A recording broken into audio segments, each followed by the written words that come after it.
जी हाँ, तो नमस्ते दोस्तों। खेसारी लाल यादव जी के फैन के लिए बहुत ही ज़बरदस्त सॉन्ग जो है एक वीडियो सॉन्ग रिलीज हो चुका है। उस सॉन्ग का नाम आप सभी को बता दूँ।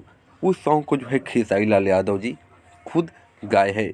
आप सभी को बता दूँ कि हल्फा मचा के गइल ये वीडियो सॉन्ग जो है सिया फिल्म्स भोजपुरी के यूट्यूब चैनल पर रिलीज हो चुका है।